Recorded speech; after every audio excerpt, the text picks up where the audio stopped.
Halo sahabat sehat Karolus, saya Dr. Fani. Jumpa kembali bersama podcast dari Rumah Sakit Santo Karolus.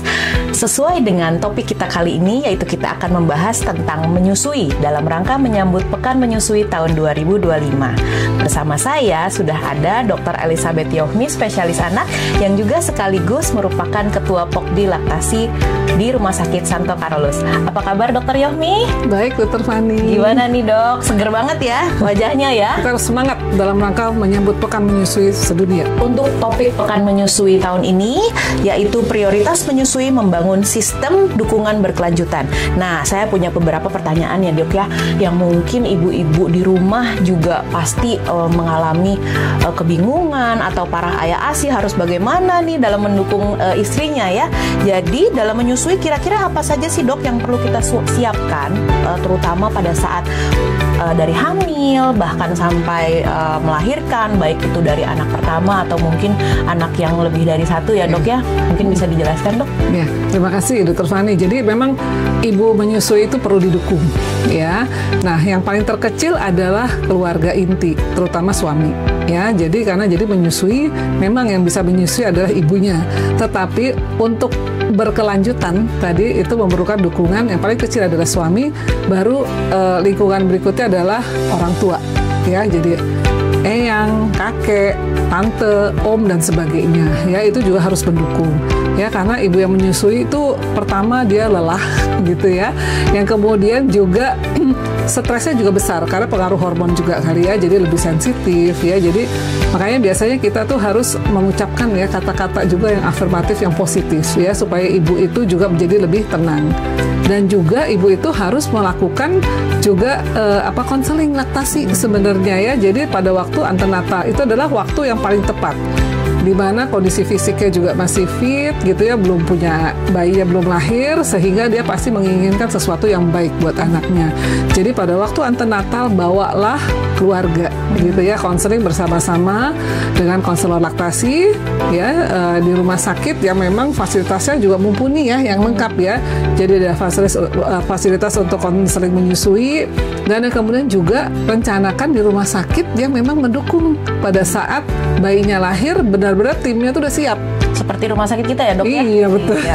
Ya, jadi kita kayak di sini ada namanya tim Pokdi Laktasi ya, gitu ya. Kebetulan saya dipercaya mengetuai, dan jadi kita melatih ya tenaga-tenaga medis, terutama di unit maternity dan anak, untuk benar-benar menguasai ya masalah laktasi, baik ibu dengan bayi ya. Kemudian yang kedua tentu saja harus cari dokter anak yang pro menyusui juga ya, yang bisa membantu ibu kalau ada masalah dalam menyusui ya. Kemudian juga tadi selain konselor laktasi, fasilitas, dokter anaknya, dan semua layanan yang mendukung ya. Jadi nggak boleh aja juga rumah sakit yang memang bilangnya mendukung laktasi tapi masih menyediakan fasilitas untuk pemberian susu tambahan tanpa indikasi medis ya. Jadi informasi itu juga yang harus diketahui oleh pasangan yang ingin melahirkan.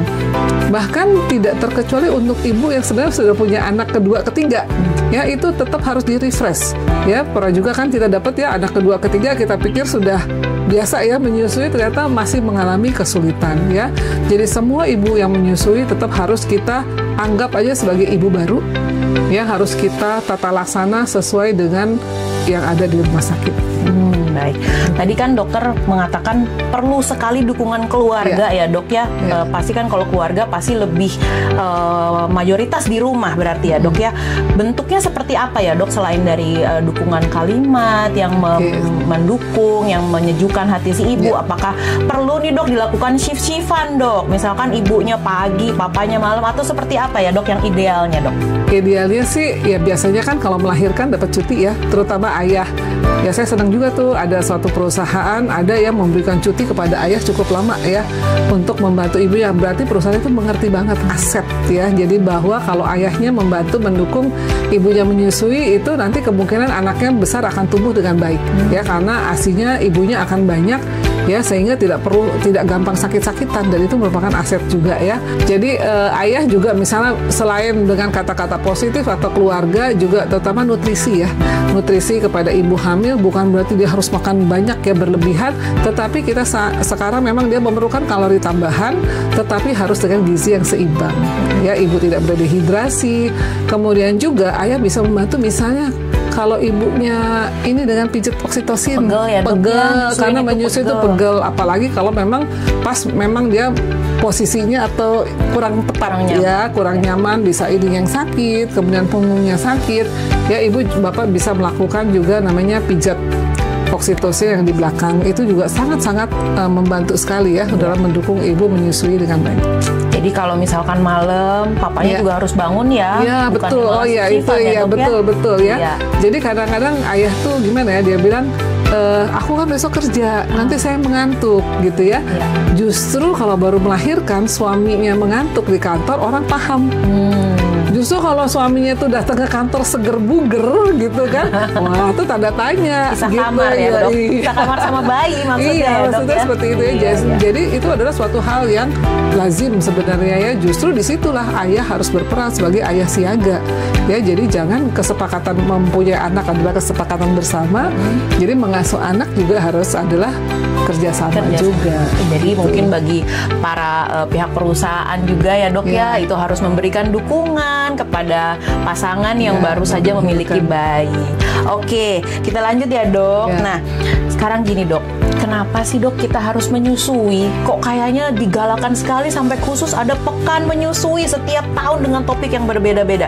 Padahal kan bisa aja nih dok kita beli susu di supermarket yang dengan komposisi yang katanya bagus ya dok ya, yang bisa membuat jadi bayi super. Nah itu kenapa ya dok kita harus menyusui dok? Oke.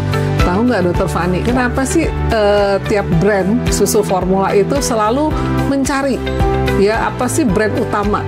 Ya nanti ditambahin AHA, DHA, tambahin sphingomyelin, ditambahin apa, ARA. Apa sih tujuannya? Tujuannya adalah menyerupai ASI. Ya, karena ternyata tiap tahun itu penelitian itu banyak sekali bahwa selalu ditemukan zat-zat yang sangat unik di ASI itu, ya, yang tidak bisa kadang-kadang didapat dengan susu formula buatan manusia gitu ya. Jadi itu juga ya, jadi itu yang harus berarti apa? ASI adalah yang terbaik gitu, karena dia mempunyai komposisi nutrisi yang lengkap, dan terutama adalah zat ASI adalah, kita harus ingat, adalah zat hidup. Ya, karena kita tahu dari lahir, bayi itu lahir, ASI ibu masih sedikit, komposisinya itu terutama kental ya, dan itu adalah kolostrum. Ya, berbeda, nanti sudah masuklah ke berikutnya setelah 5 hari itu berubah menjadi namanya ASI transisi. Baru setelah 2 minggu kita namanya ASI matur atau ASI matang ya. Jadi berubah.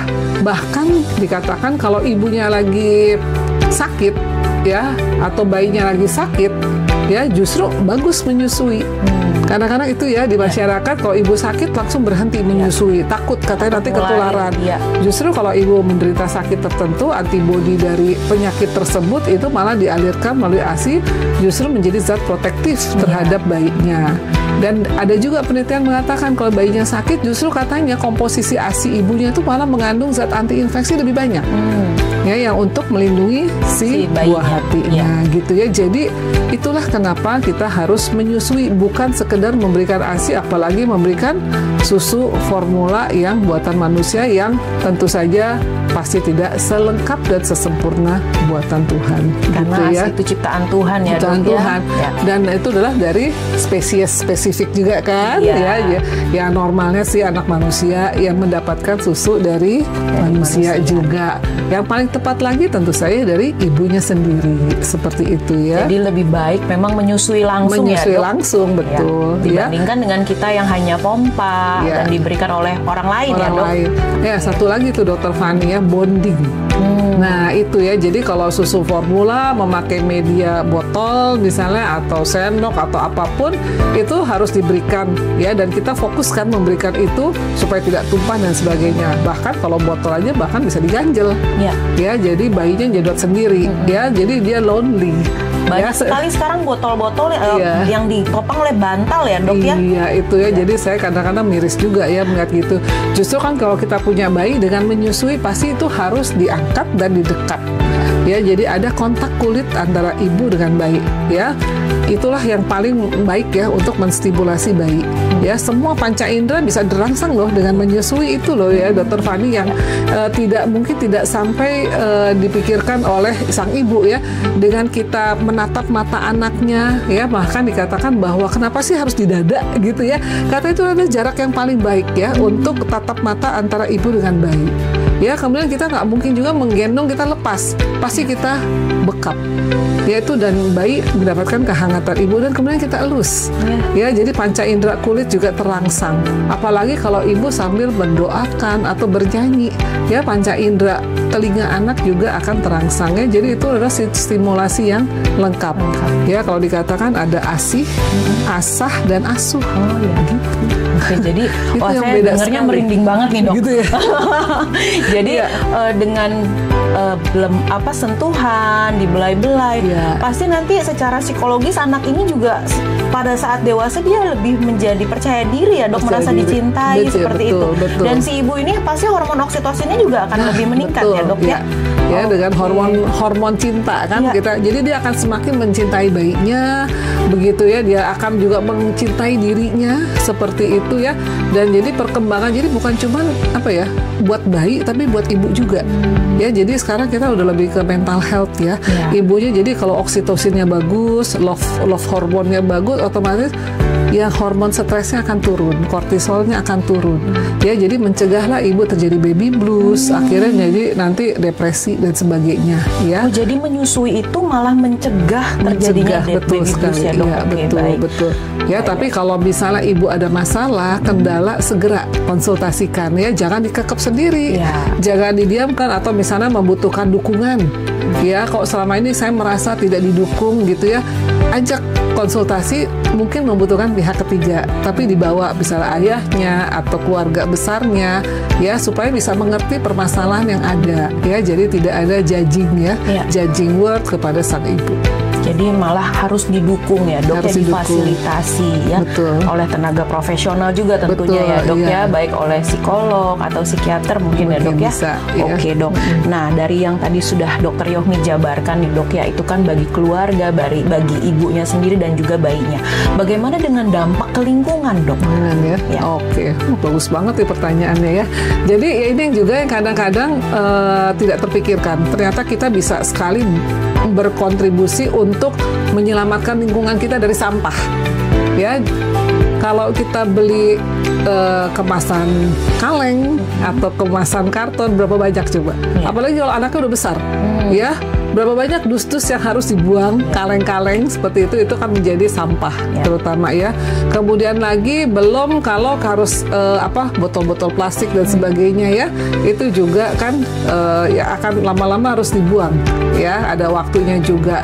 Kemudian bahan bakar ya, kalau masih misalnya pakai bahan bakar gas ya, itu kita bisa menghemat berapa. Aku tuh pernah dihitung kalau nggak salah ya, selama 6 bulan kalau seorang keluarga itu bisa memberikan ASI eksklusif kepada bayinya, bisa menghemat sekitar 30 juta. Wow. Ya, jadi lumayan. Jadi mendingan uang itu daripada memberikan susu formula, mendingan bagaimana caranya bisa memberikan ASI gitu ya, memberikan makanan berkualitas kepada ibunya gitu ya, imunisasi biar bayinya sehat ya.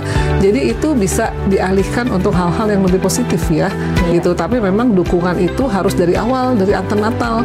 Ya, jadi kadang-kadang ibu ada masalah baru datang, sedangkan semua proses itu harus dipersiapkan. Oke.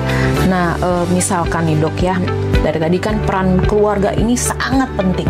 Misalnya si ibu ini tidak memiliki dukungan keluarga, apa yang seharusnya dia lakukan, Dok? Apakah ya sudah saya berjuang sendiri deh demi anak, atau bagaimana, Dok, sebaiknya? Itu kalau yang ibunya Wonder Woman mungkin bisa ya. Ada ya beberapa yang tough ya. Jadi dia mentalnya udah pokoknya saya niatnya mau menyusui bisa. Tetapi itu agak kurang long lasting juga ya. Tapi tetap aja karena pikirannya gitu, perasaannya itu kan nggak bisa dibohongi ya, bahwa dia lonely sendiri, dia memperjuangkan itu capek. Apalagi kalau ini anak kedua atau anak ketiga, siapa yang mengurusi anak pertama, kedua dan sebagainya ya. Jadi kalau ada hal seperti itu sebaiknya dilakukan konseling lagi gitu ya. Jadi supaya karena ibu itu harus didukung, nggak bisa dia harus sendiri. Yaitu tadi ya.